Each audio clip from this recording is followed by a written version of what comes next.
Oh bondad tan infinita hacia el mundo pecador, Dios en Cristo revelando.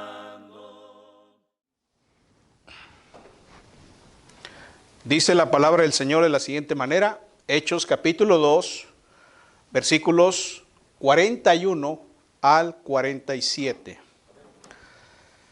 Así que los que recibieron su palabra fueron bautizados y se añadieron aquel día como 3,000 personas. Y perseveraban en la doctrina de los apóstoles, en la comunión unos con otros, en el partimiento del pan y en las oraciones. Y sobrevino temor a toda persona, y muchas maravillas y señales eran hechas por los apóstoles. Todos los que habían creído estaban juntos y tenían en común todas las cosas. Y vendían sus propiedades y sus bienes y lo repartían a todos según la necesidad de cada uno. Y perseverando unánimes cada día en el templo, y partiendo el pan en las casas, comían juntos con alegría y sencillez de corazón, alabando a Dios y teniendo favor con todo el pueblo. Y el Señor añadía cada día a la iglesia los que habían de ser salvos. El tema que vamos a estar considerando se titula El modelo de Dios para la iglesia. Esta es la segunda parte del mensaje anterior. Hace 15 días estuvimos considerando el tema el modelo de Dios para la iglesia, donde estuvimos analizando algunas características espirituales que Dios diseñó para cada congregación local. Hoy vamos a continuar con esa visión que Dios tiene para cada congregación que desea hacer la voluntad de Dios. ¿Qué más nos dice la Escritura con respecto al modelo de Dios para la iglesia local? Bueno, en los versículos 22 al 37 de Hechos capítulo 2, vemos que el modelo de Dios para la iglesia consiste en que se predique el mensaje correcto. No nada más que se predique, sino que se predique el mensaje correcto. Dice ahí los versículos 22 al 37 de Hechos capítulo 2. Dice la palabra del Señor: varones israelitas, oíd estas palabras. Jesús Nazareno, varón aprobado por Dios entre vosotros con las maravillas, prodigios y señales que Dios hizo entre vosotros por medio de él, como vosotros mismos sabéis. A este, entregado por el determinado consejo y anticipado conocimiento de Dios, prendisteis y matasteis por manos de inicuos, crucificándole, al cual Dios levantó sueltos los dolores de la muerte, por cuanto era imposible que fuese retenido por ella. Porque David dice de él: veía al Señor siempre delante de mí, porque está a mi diestra, no seré conmovido. Por lo cual mi corazón se alegró y se gozó mi lengua, y aún mi carne descansará en esperanza. Porque no dejarás mi alma en el Hades, ni permitirás que tu santo vea corrupción. Me hiciste conocer los caminos de la vida, me llenarás de gozo con tu presencia. Varones hermanos, se os puede decir libremente del patriarca David, que murió y fue sepultado, y su sepulcro está con nosotros hasta el día de hoy. Pero siendo profeta, y sabiendo que con juramento Dios le había jurado que de su descendencia en cuanto a la carne levantaría al Cristo para que se sentase en su trono, viéndolo antes habló de la resurrección de Cristo, que su alma no fue dejada en el Hades, ni su carne vio corrupción. A este Jesús resucitó Dios, de lo cual todos nosotros somos testigos. Así que, exaltado por la diestra de Dios, y habiendo recibido del Padre la promesa del Espíritu Santo, ha derramado esto que vosotros veis y oís. Porque David no subió a los cielos, pero él mismo dice: dijo el Señor a mi Señor, siéntate a mi diestra, hasta que ponga a tus enemigos por estrado de tus pies. Sepa pues ciertísimamente toda la casa de Israel, que a este Jesús, a quien vosotros crucificasteis, Dios le ha hecho Señor y Cristo. Al oír esto, se compungieron de corazón. Y dijeron a Pedro y a los otros apóstoles: varones hermanos, ¿qué haremos? ¿Qué es lo que están haciendo aquí? El mensaje correcto, hermanos, que debe predicar la iglesia, consiste en predicar el mensaje sobre el Salvador. Si usted va predicando por ahí sin el Salvador, sin incluir al Salvador, entonces es un mensaje incorrecto. Es un mensaje político. Es un mensaje que no tiene sentido, como muchos hermanos que andan por ahí predicando sobre la adoración, sobre la organización de la iglesia, sobre muchos otros temas, pero no incluyen al Salvador. ¿Qué están haciendo? Bueno, que la gente se convierte a una doctrina, se convierte a un movimiento, se convierte a un grupo de personas, pero no se convierten al Salvador. Entonces el mensaje correcto incluye la predicación acerca de quién es Jesucristo, acerca de su encarnación, acerca de su deidad, acerca de su crucifixión y acerca de su resurrección de entre los muertos. Usted podría decir, hermano, es que esa es una predicación ya muy clásica, muy vieja, ya todo el mundo sabe eso. No, déjeme decirle que no. ¿Ustedes creen que el mundo ya cree que Jesús se resucitó de los muertos, hermano? ¿Ustedes creen eso? ¿Que ya la gente cree eso? No, la gente no cree eso, ¿verdad? No, la gente no cree eso. Y nosotros tenemos que ir, predicarles la palabra de Dios y mostrarles que Jesucristo está vivo y está sentado a la diestra de Dios. Esa es nuestra misión, porque Jesucristo no es un ser humano cualquiera. Jesucristo no era un revolucionario. Jesucristo es el Hijo de Dios. Y es lo que necesitamos ir a predicar al mundo, hermano. Ustedes no se engañen. Ay, es que ese mensaje es muy viejo, ya. No, el mundo todavía no acepta, no reconoce el señorío de Cristo. No reconoce a Jesucristo como lo que es y tampoco reconoce que se ha levantado de entre los muertos. Entonces hay que seguir predicando ese mismo mensaje. En segundo lugar, el mensaje correcto incluye predicar sobre el pecado. Dice ahí versículos 23 y versículo 36. Vea, capítulo 2 de Hechos, versículo 23. Dice ahí la escritura, a este, entregado por el determinado consejo y anticipado conocimiento de Dios, prendisteis y matasteis por manos de inicuos, crucificándole. Versículo 36. Sepa pues ciertísimamente toda la casa de Israel, que a este Jesús a quien vosotros crucificasteis, Dios le ha hecho Señor y Cristo. ¿Qué está haciendo Pedro? Les está explicando el pecado que han cometido. Este mensaje es muy claro sobre el pecado. Expone la terrible naturaleza del pecado. Advierte al pecador para que abandone sus pecados, dice el versículo 40. Y con otras muchas palabras testificaba y les exhortaba diciendo, sed salvos de esta perversa generación. Entonces, cuando nosotros vayamos a predicar el evangelio, debemos ir a confrontar a los pecadores por sus acciones. Dice el versículo 23, aquí mismo, cómo Pedro confrontó a los pecadores. Dice, a este entregado por el determinado consejo y anticipado conocimiento de Dios, ¿qué cosa? Prendisteis y matasteis. Ustedes, dice, ustedes lo capturaron, ustedes lo mataron. Son culpables delante de Dios. Y es lo que tenemos que ir a hacer, hermanos. Usted tiene que ir a predicar acerca del Salvador, pero también tiene que predicar acerca del pecado. Es un mensaje que predica el ardiente infierno para compararlo con lo dulce del cielo. Usted tiene que predicar eso todavía. Es un mensaje viejo. No es, ciertamente que es viejo, pero no quiere decir que haya dejado de ser actual. La gente todavía peca, ¿verdad? La gente todavía sigue pecando.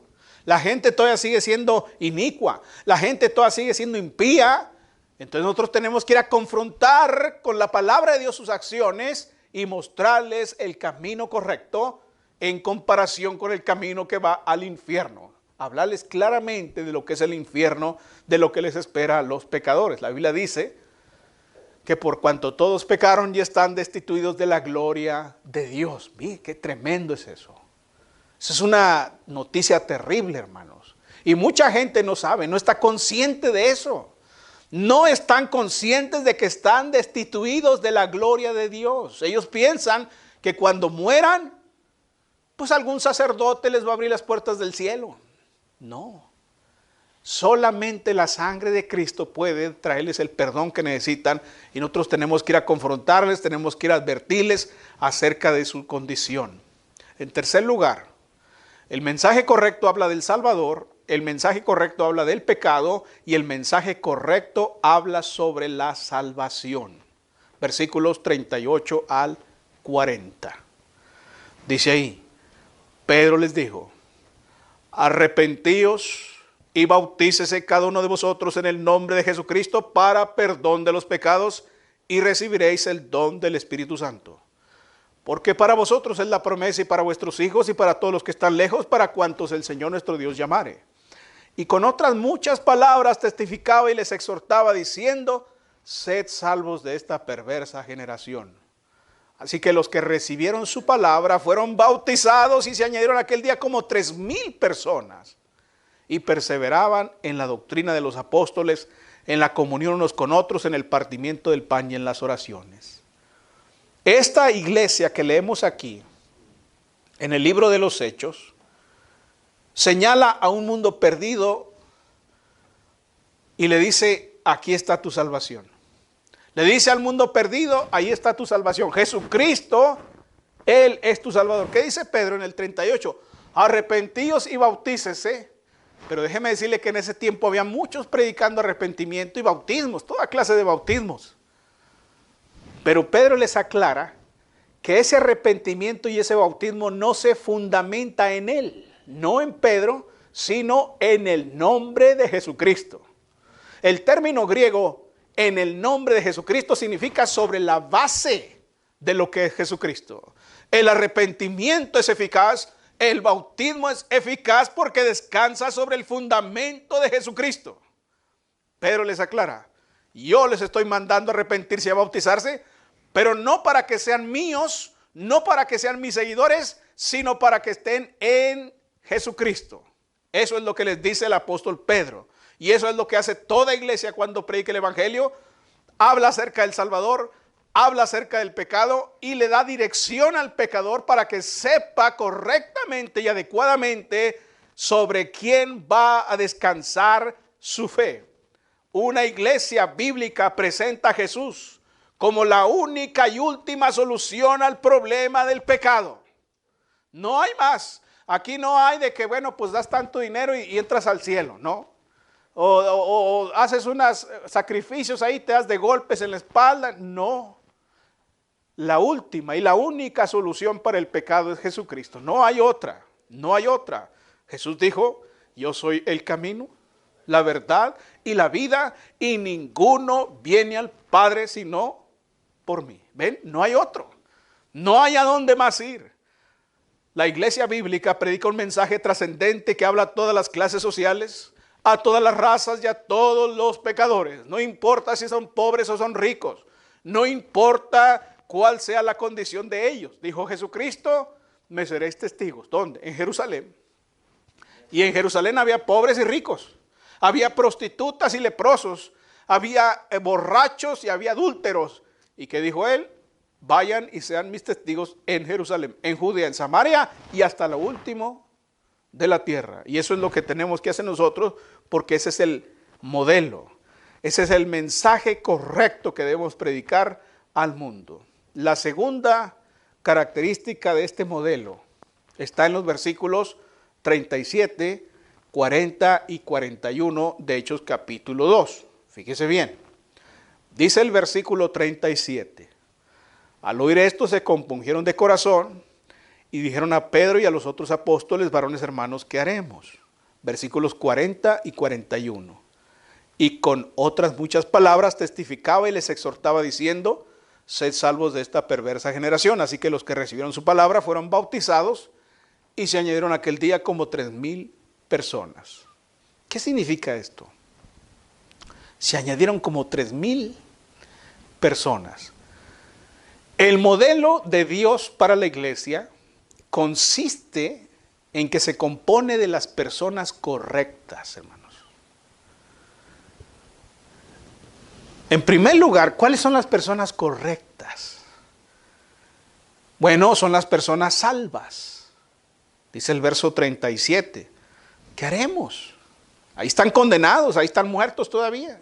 Ahí están en sus pecados, se compungieron de corazón y dijeron a Pedro, ¿qué hacemos? Pedro les dice qué hacer. Y entonces en el versículo 41 dice que fueron salvas, fueron bautizados y se añadieron aquel día como 3,000 personas. Es decir, eran personas salvas. La iglesia está formada por personas que han experimentado el nuevo nacimiento por la palabra del Evangelio. Uno no es parte de la iglesia del Señor nada más por congregarse en una iglesia. Uno no es parte del cuerpo de los salvos nada más por poner la membresía en una congregación. O por decir yo soy de tal o cual iglesia. No. Uno es miembro de esta iglesia del Señor cuando uno obedece el Evangelio. No hay manera de ser parte del cuerpo de Cristo de su iglesia sin obedecer el Evangelio. Ahora déjeme decirle, hay mucha confusión en el mundo religioso ahora mismo. Si yo voy aquí a los alrededores, a las distintas iglesias que hay aquí, voy a encontrar evangelios diferentes, distintos. Yo puedo ir con los mormones y voy a encontrar un mensaje. Voy con los testigos de Jehová y otro mensaje. Voy con los católicos, otro mensaje. Voy con los bautistas, otro mensaje. Con los pentecostales, otro mensaje. Con los presbiterianos, otro mensaje. Y así puedo ir con los metodistas. Y así me puedo brincar con el ejército de salvación. Y así puedo andar con todas las iglesias. Voy a encontrar mensajes diferentes, distintos. Y lo peor de todo es que voy a encontrar mensajes de salvación contrarios a la palabra de Dios. Eso es lo más grave.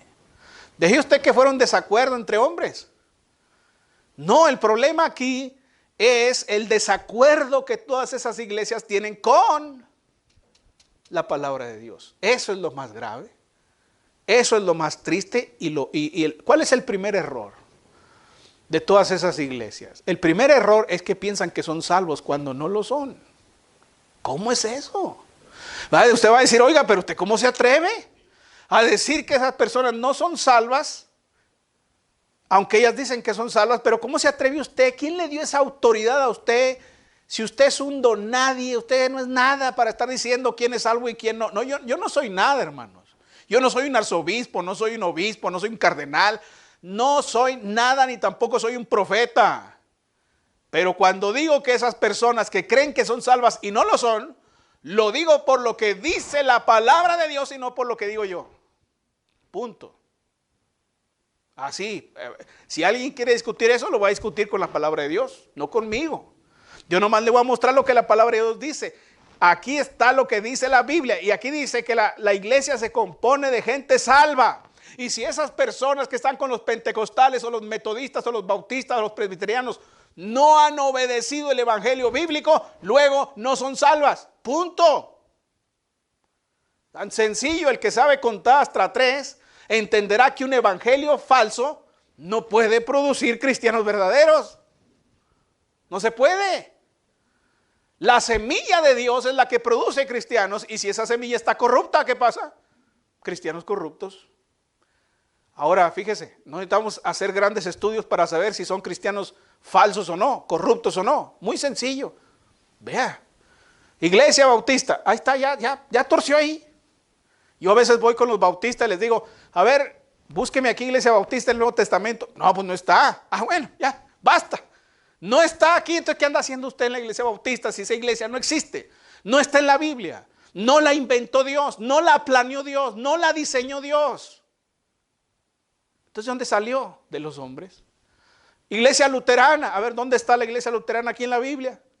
No está. Entonces, igual con los metodistas, a ver, búsqueme aquí la iglesia metodista, o primera iglesia fulana de tal, o como con los apostólicos, ¿verdad? Primera iglesia apostólica número 24. A ver, ¿dónde está aquí en el Nuevo Testamento? Primera iglesia apostólica. ¿Dónde está aquí? ¿Dónde está su iglesia aquí en el Nuevo Testamento? ¿Dónde está? No está. ¿Ustedes ven testigos de Jehová aquí en la Biblia? No hay.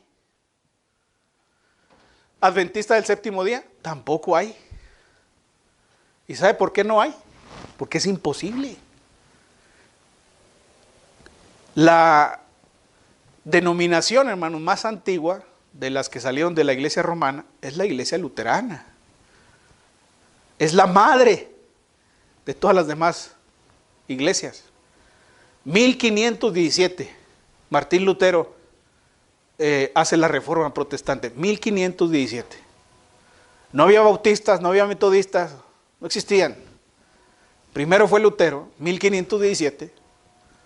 Después de él ya vinieron los demás. Ya empezaron a hablarse de bautistas, pentecostales, metodistas, etcétera, testigos de Jehová, mormones, ¿ve? Pero cuando usted lo busca aquí en la Biblia, no los encuentra. Entonces, no entran en el modelo. ¿Cuál es el modelo de Dios? Que la iglesia se compone de gente salva. Entonces, ¿esas iglesias siguen el modelo? No. ¿Por qué? Porque no son salvos. ¿Y por qué no son salvos? Porque siguen un evangelio diferente. Punto. No soy nadie, no vaya a pensar usted que yo estoy sentado en el trono juzgando, no, yo nomás estoy razonando lo que la Escritura dice, aplicando lo que la Escritura dice. Y si la Escritura dice que esto es blanco, entonces no puede ser gris, no puede ser negro, no puede ser café, tiene que ser blanco. Y cuando usted ve en el Nuevo Testamento que la iglesia no tiene nombre, ¿con qué autoridad vienen estos individuos a decir que la iglesia se llama iglesia bautista o iglesia metodista? ¿Con qué autoridad si la iglesia no tiene nombre? Ah, pero allá afuera dice iglesia de Cristo. Sí, pero eso no es nombre. Eso no es el nombre de esta congregación, ¿o sí? ¿Así se llama esta iglesia? No. Eso que está allá afuera nada más describe quiénes somos nosotros. Somos la iglesia que pertenece a Cristo. Eso es todo.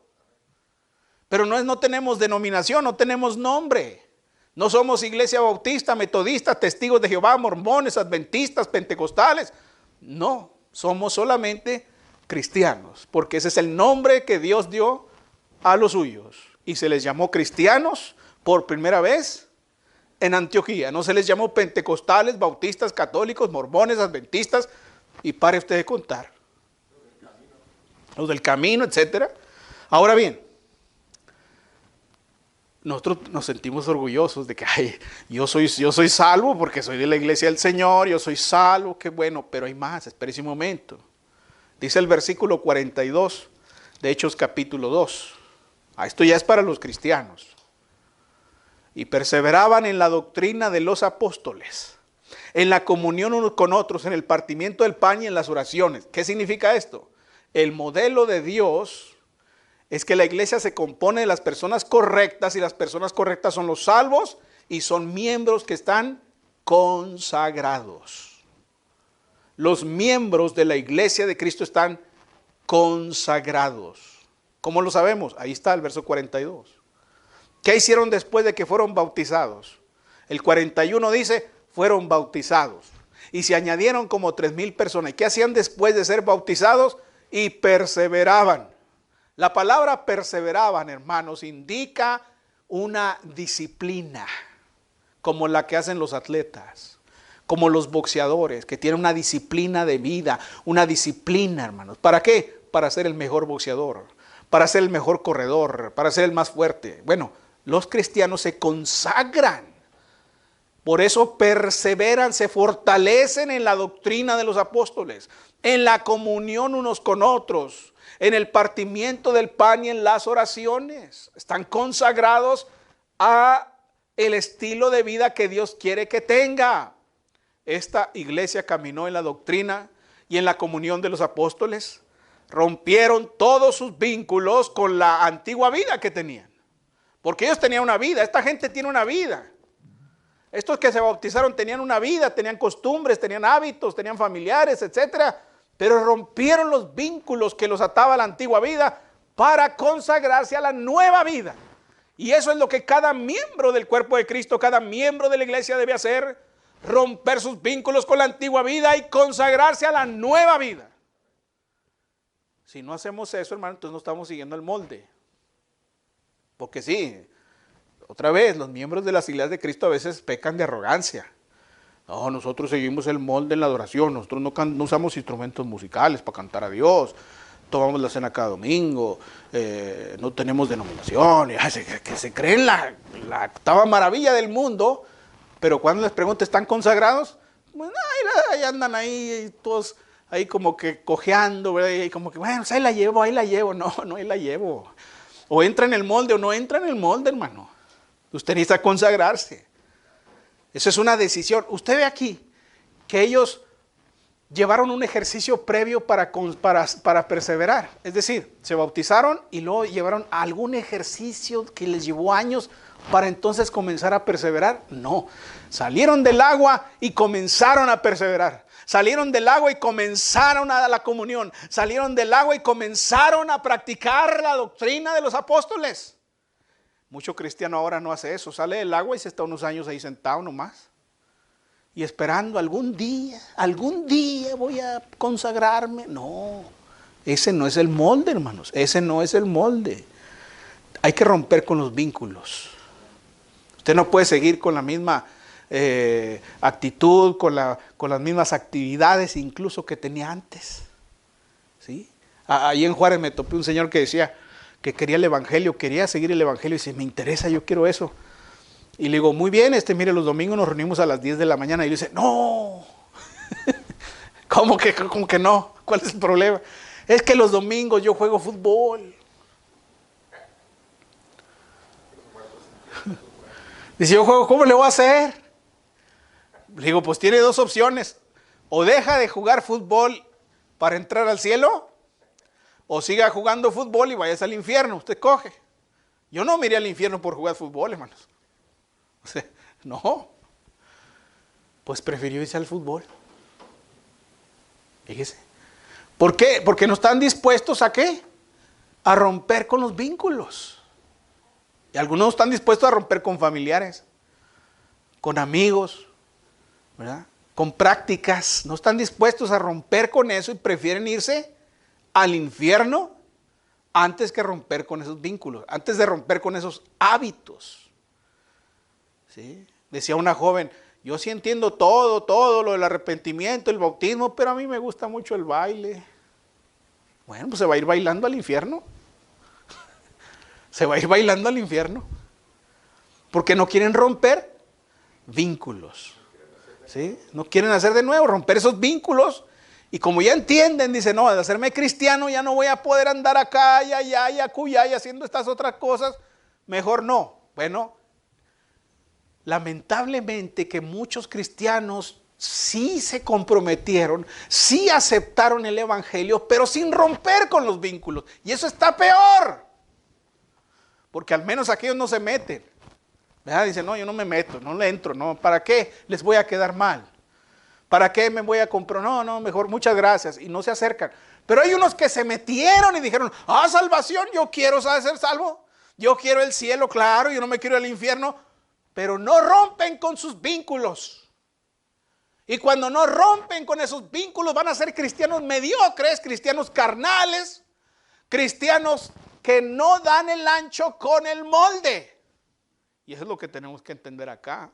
Los cristianos son personas consagradas. Sus miembros de esta iglesia son personas consagradas. Es más, ningún miembro de la iglesia del Señor tendrá problemas para honrar las normas bíblicas de separación y santidad.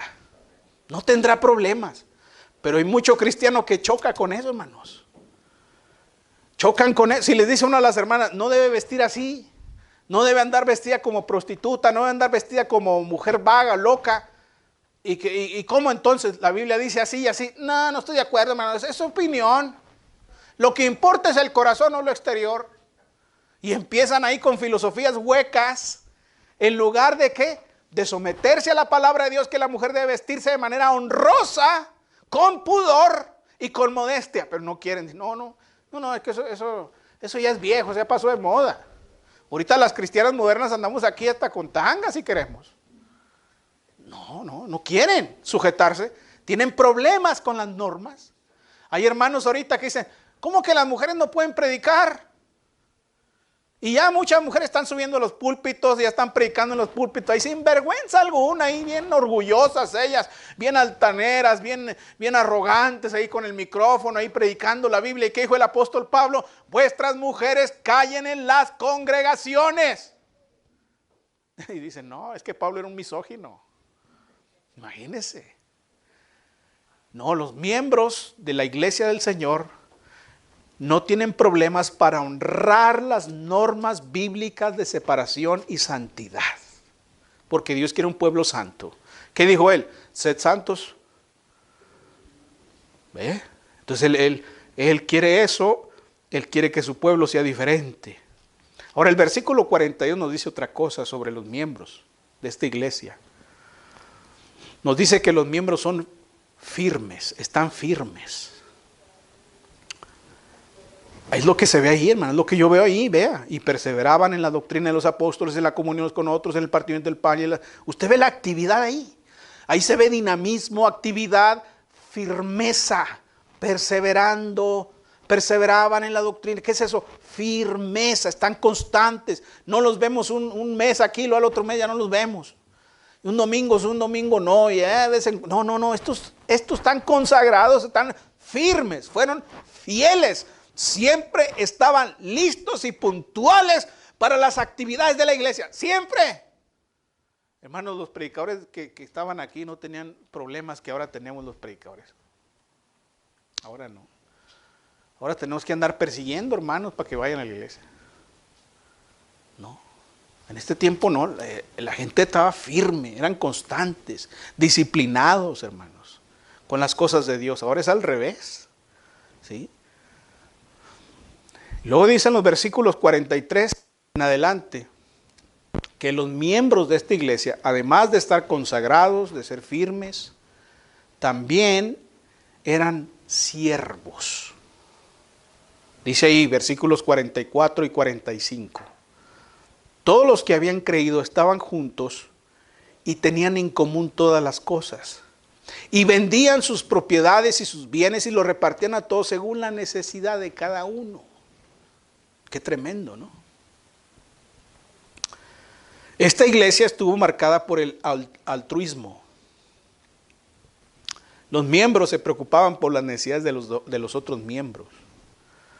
Y hacían todo lo que estaba a su alcance para satisfacer sus necesidades de sus hermanos. Alguien me dijo una vez, dice, vendían sus propiedades y sus bienes. Lo que está diciendo ahí es que el que tenía 2 casas vendía una. ¿Dónde dice eso?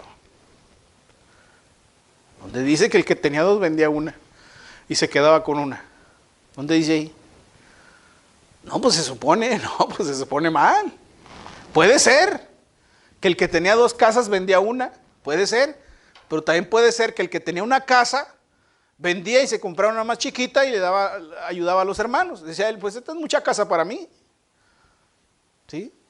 Voy a ayudar a mis hermanos, voy a venderla, voy a hacerla más pequeña y lo demás para mis hermanos en Cristo. Vendían sus propiedades y sus bienes y los repartían a cada uno según la necesidad. Esta iglesia mostró su amor no con palabras, porque amar con palabras está fácil, cualquiera lo hace, eso está fácil, pero con acciones es diferente, y esa es la verdadera prueba del amor espiritual, hermanos, las acciones. ¿Qué dijo Jesús? Si me amáis, dímelo todos los días, dímelo en la mañana y en la noche. No, si me amáis, guardad mis mandamientos. ¿Ve? La prueba del amor es el hecho, es la acción. De nada sirve que estemos, yo te amo mucho, Señor, te amo con todo el alma. Pues es puro verbo, eso es pura palabra. ¿Sí? Pura palabra. Hace unos días, no sé si hace 15, 20 días, iba yo ahí por el centro y una familia, estaba una señora, una joven y 2 niños. Y me dicen, oiga, ayúdenos para comprar un burro. Lo bueno es que estaba en Juárez, sabemos que es un burro en Juárez, ¿va? Que si lo digo allá en otro país, de los que me están oyendo ahí en Guatemala, se ríen mucho, porque les digo que nosotros acá hacemos tortillas para los burros. Y me decían unos hermanos, ¿para los burros? ¿Y por qué no se las comen ustedes? Le digo, no para los burros, para los burritos, es un platillo, ¿verdad? Y les tuve que explicar cómo. Entonces, me dice la señora, ¿nos da para un burro? Y no traía yo cambio, hermanos. Un burro. Y luego pensé, ¿y qué van a hacer con un burro? Si son 4 o 5. pues ni va a alcanzar, se van a quedar con hambre, ¿verdad? Entonces dije, ¿sabe qué, señora? Véngase, sígame. Y me los llevé a un puesto de burros ahí. Y le compré 2 burros a cada quien con su refresco a cada uno. Y me dice la señora, qué bueno es usted, señor. Le dije, no, gracias a Dios. Gracias a Dios. Él me ha dado, me ha bendecido y ahora le bendigo a usted. Dele gracias a Dios, a mí no. Y se sorprendieron. Estaban ahí como que, bueno, pues gracias a Dios, pues. Dele pues. Yo no crea que me estoy despojando no, es lo que Dios me da. A mí Dios me bendijo hoy y hoy yo puedo bendecirle a usted, ¿verdad? Y dele gracias a Dios por eso. Estos hermanos tenían esa mentalidad de dar a los hermanos, pero vas a perder, a lo mejor sí, pierdo, a lo mejor me quedo sin comer, a lo mejor pierdo mi posición social, ¿verdad? Como el hombre rico, ¿se acuerda el joven rico? Que Jesús le dijo, una cosa te falta, ya casi estás en el cielo, nada más te falta una cosa. Pues, ¿qué me falta? Vende todo lo que tienes y dalo a los pobres. Válgame, nunca le hubiera hecho esa cosa. Vender todo.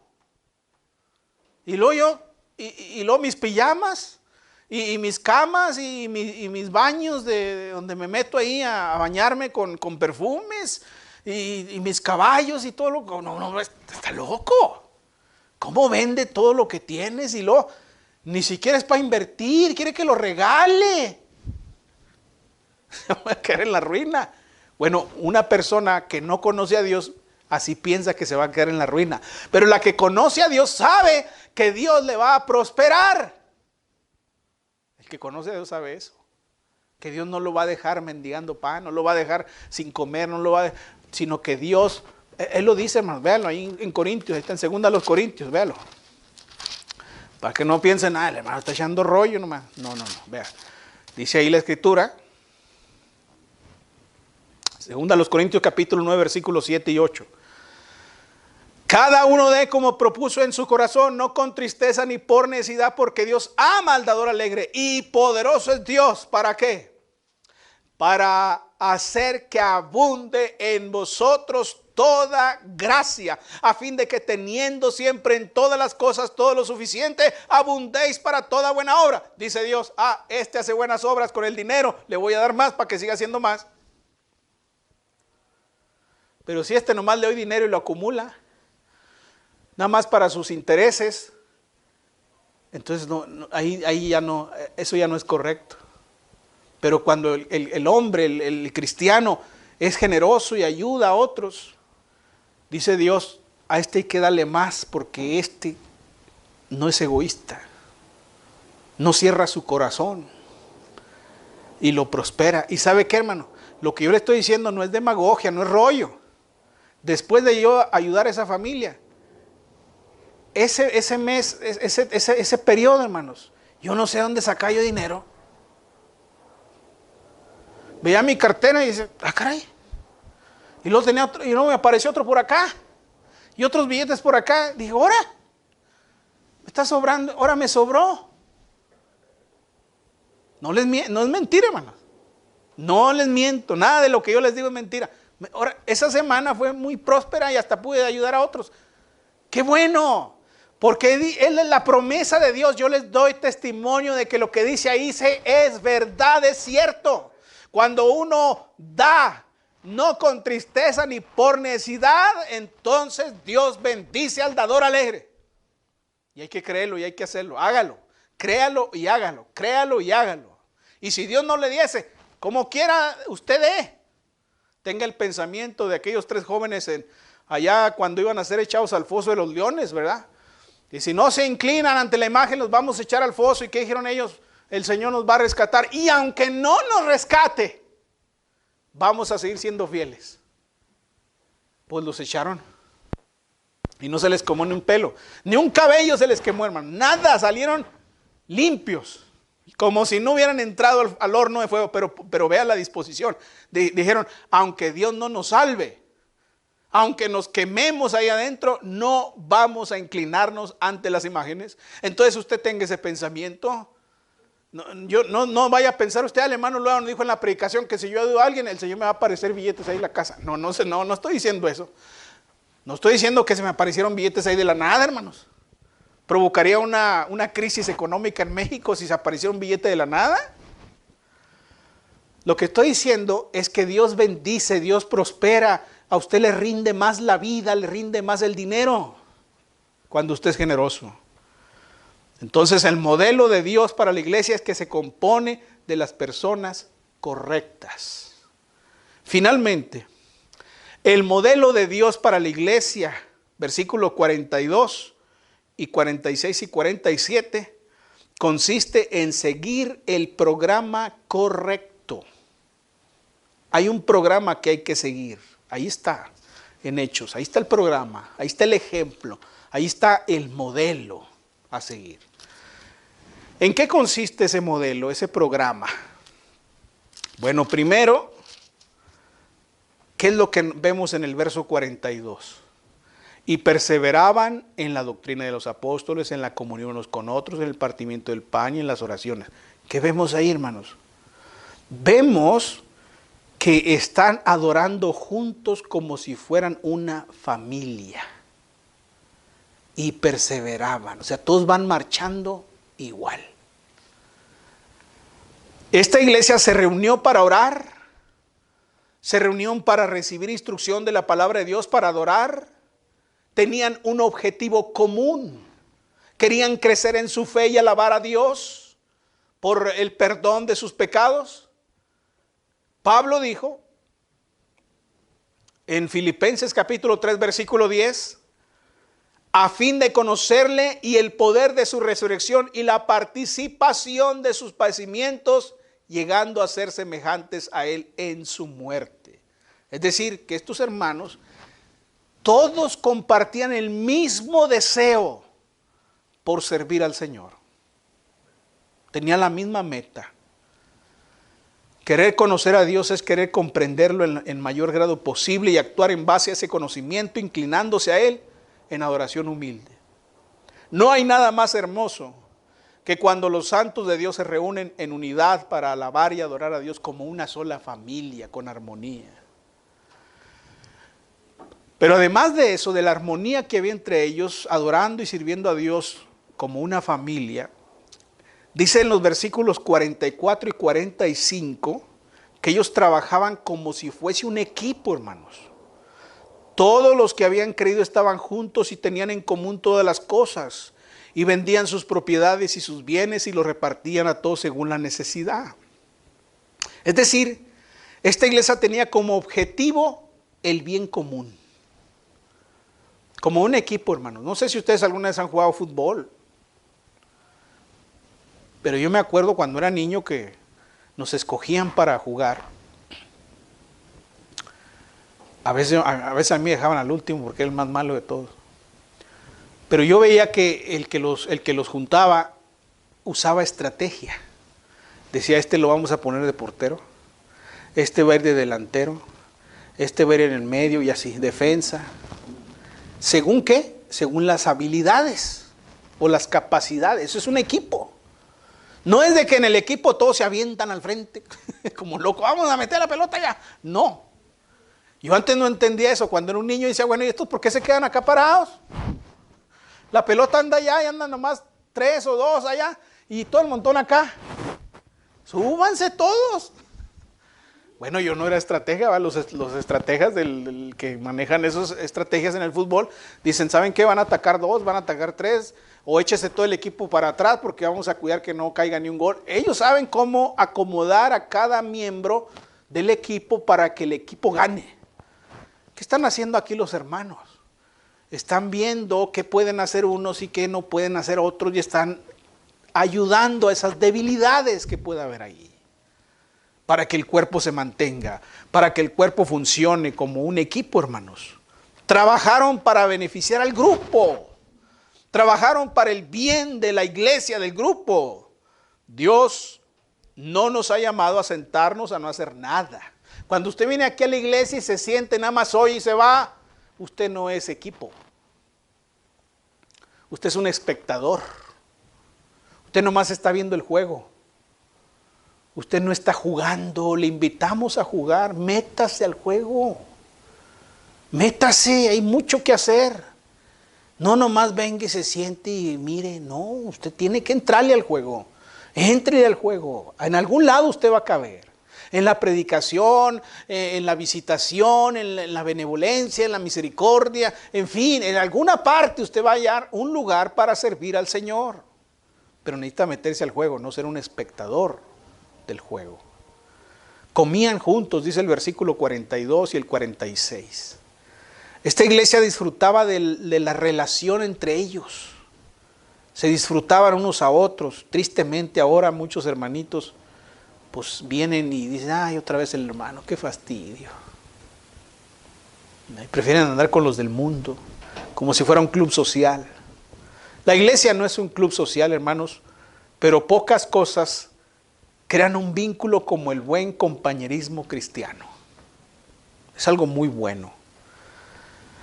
Los miembros, dice el versículo 47, dan testimonio como santos. Fíjese, alabando a Dios y teniendo favor con todo el pueblo, y el Señor añadía cada día a la iglesia a los que habían de ser salvos. Alabando a Dios y teniendo favor con todo el pueblo. Esta iglesia no se avergonzaba de su mensaje, pero todos trabajaban para difundirlo en un mundo perdido y extraviado, corrupto y contrario a Dios. Ellos daban testimonio como santos. El Señor todavía desea que haya santos aquí en El Paso, que no se avergüencen de su evangelio, que no se avergüencen de su mensaje y que tengan buen favor con toda la ciudad y prediquen la palabra del Señor. Es lo que Él espera. Así que, cabemos en el modelo. Usted pregúntese primero como cristiano, como individuo. ¿Somos el tipo de iglesia que Dios puede usar y bendecir para su gloria? ¿Qué tan bien encajamos nosotros como individuos en el patrón, en ese modelo? ¿Somos el tipo de personas que Dios puede bendecir y usar para hacer que su iglesia sea como Él ha diseñado, como Él quiere que sea? Bueno, usted es salvo, usted ya obedeció el evangelio, usted creyó en Cristo como el Hijo de Dios, se arrepintió de sus pecados y fue bautizado para el perdón de sus pecados, o siguió un evangelio diferente, el evangelio católico, que le dice que usted fue bautizado de bebé y que después tiene que hacer las confirmaciones y después cumplir con todos los demás ritos religiosos. Bueno, eso no está aquí en la Biblia. O tal vez usted obedeció el evangelio denominacional, donde dicen que sola fe, basta con la fe para salvarse. Usted nomás cree y es salvo. No, la Biblia no dice eso. La Biblia dice, el que creyere y fuere bautizado, será salvo. Usted necesita arrepentirse de sus pecados. Pedro dijo, arrepentíos y bautícese cada uno de vosotros para el perdón de los pecados. Entonces, ¿qué evangelio obedece usted? ¿El católico, el evangélico o el que manda a Cristo? Aquí tenemos que ser muy honestos con nosotros mismos. Si obedecemos el evangelio católico, vamos a perdernos. Si obedecimos el evangelio denominacional, nos vamos a perder. Si obedecemos el evangelio de Cristo, seremos salvos. Entonces aquí es su salvación la que está en juego. Si usted no ha obedecido el evangelio de Cristo, le invitamos a que haga lo necesario, a que tenga la disposición para obedecer el evangelio bíblico y dejar de lado ese evangelio corrupto del catolicismo y sus hijas, las denominaciones evangélicas. ¿Es usted un siervo? Si no lo es, pues arrepiéntase para que comience a servir. En una sola pregunta, ¿estamos haciendo lo que debemos estar haciendo? Si no, hay que arrepentirnos y comenzar a servir al Señor como se debe. Dios les bendiga, hermanos. Oh bondad tan infinita hacia el mundo pecador. La Iglesia de Cristo en Rivera Luna le invita a sus actividades los domingos a las 10 de la mañana. Estamos ubicados en el número 3331, esquina con Rivera y Luna, en El Paso, Texas, 79905. Todos serán bienvenidos. De salud, solo en él hallaré la divina plenitud.